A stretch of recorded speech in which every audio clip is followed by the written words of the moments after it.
ശ്രീകണ്ഠാപുരം നഗരസഭയിലെ ഓവുചാൽ കോൺക്രീറ്റ് നിർമ്മാണം പ്രവൃത്തികൾ തടസ്സപ്പെട്ടതായി വ്യാപാരികൾ. ഈ മാസം 7-ന് നിർമ്മാണം ആരംഭിച്ച ഓവുചാൽ നിർമ്മാണം കഴിഞ്ഞ കുറച്ച് ദിവസങ്ങളായി പ്രവൃത്തികൾ നടക്കുന്നില്ല. ഇത് സാമബസാറിലെയും ബസ് സ്റ്റാൻഡിലെയും വ്യാപാരികൾക്കുള്ള ബുദ്ധിമുട്ട് ചില്ലറയല്ല. തൊട്ടടുത്ത പല വ്യാപാര സ്ഥാപനങ്ങളും പ്രവൃത്തിയുടെ ഭാഗമായി അടച്ചിട്ടിട്ട് ആഴ്ചകൾ കഴിഞ്ഞു. യുദ്ധകാല അടിസ്ഥാനത്തിൽ പ്രവൃത്തികൾ നടത്താനുള്ള ധാരണയിലായിരുന്നു പ്രവൃത്തിയുടെ ആരംഭം. ബസ് സ്റ്റാൻഡിന്റെ ഒരു ഭാഗം പൂർണ്ണമായും നിർമ്മാണ മേഖലയാണ്. ഇത് ബസ്സുകൾക്കും യാത്രക്കാർക്കും ഏറെ ബുദ്ധിമുട്ടാണ് സൃഷ്ടിക്കുന്നത്. മാത്രവുമല്ല, ഓടയിൽ നിന്നും ദുർഗന്ധവും ഏറിവരുന്നു. 22 ലക്ഷം രൂപ ചിലവിലാണ് ഓവുചാലിന്റെ നിർമ്മാണം. 18 ലക്ഷം രൂപയിൽ ടാറിംഗ് പ്രവൃത്തികളും. ഓവുചാൽ നിർമ്മാണം പൂർത്തിയായെങ്കിൽ മാത്രമേ ബസ് സ്റ്റാൻഡ് ടാറിംഗും തുടങ്ങാൻ കഴിയൂ. ബുദ്ധിമുട്ട് അനുഭവിക്കുന്ന വ്യാപാരികളെ ചേർത്തുപിടിച്ച് സമരപരിപാടികൾ ആലോചിക്കുന്നതായും വ്യാപാരി വ്യവസായി സമിതി യൂണിറ്റ് പ്രസിഡന്റും ഏരിയ കമ്മിറ്റി അംഗവുമായി ഗോപി പറഞ്ഞു. ശ്രീകണ്ഠാപുരം മുനിസിപ്പാലിറ്റിയിൽ ഈ മാസം 2-ാം തീയതി കണ്ടാണ് ഞങ്ങൾ വ്യാപാരികളുടെ പ്രതിനിധികളുടെ ഒരു മീറ്റിംഗ് ചെയർമാനും സെക്രട്ടറി ഉൾപ്പെടെയുള്ള ആൾക്കാർ വിളിച്ചു കൂട്ടിയത്.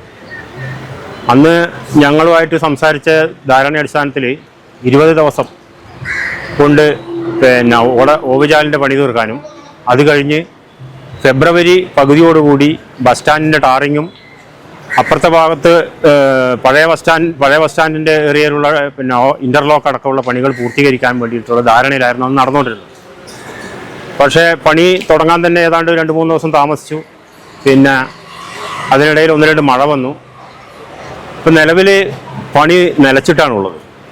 ഈ നിലവിൽ ഇപ്പോൾ ഒരു കച്ചവടക്കാരോടുള്ളൊരു വെല്ലുവിളി എന്നുള്ള രീതിയിൽ ഇതിന് വേണ്ടത്ര ജാഗ്രത കൊടുക്കാനോ ഈ കച്ചവടക്കാർ അനുഭവിക്കുന്ന ദുരിതത്തിനൊരു പരിഹാരം കാണാനോ നമ്മുടെ മുനിസിപ്പാലിറ്റി ശ്രമിക്കുന്നില്ല എന്നാണ് നമുക്ക് മനസ്സിലാക്കാൻ കഴിഞ്ഞത്.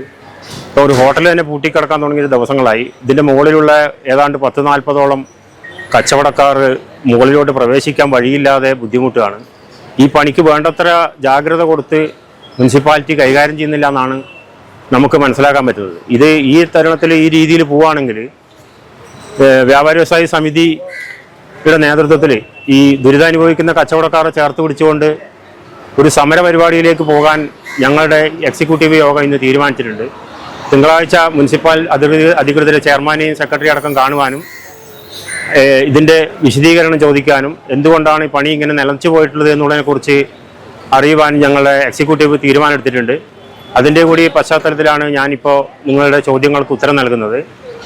എന്തു തന്നെ ആയാലും എത്രയും പെട്ടെന്ന് ഈ ഫെബ്രുവരി നിലവിലിപ്പം 15-ാം തീയതിയോട് കൂടിയിട്ട് ഫുൾ പണിയും തീർത്തിട്ട് പിന്നെ ബസ് സ്റ്റാൻഡിൻ്റെ പരിപാടി കംപ്ലീറ്റ് ക്ലിയർ ചെയ്ത് ചെയ്യാമെന്നുള്ള ധാരണയിലാണ് അന്ന് നമ്മൾ പിരിഞ്ഞത്. പക്ഷേ പറഞ്ഞതിൻ്റെ നേരെ വിപരീതമായിട്ടാണ് ഇതിപ്പം പോയിക്കൊണ്ടിരിക്കുന്നത്. ഈ രീതി തുടർന്നു കഴിഞ്ഞാൽ കച്ചവടക്കാരുടെ പ്രതിനിധികൾ എന്ന നിലയിൽ നമുക്ക് നോക്കി നിൽക്കാൻ പറ്റില്ല.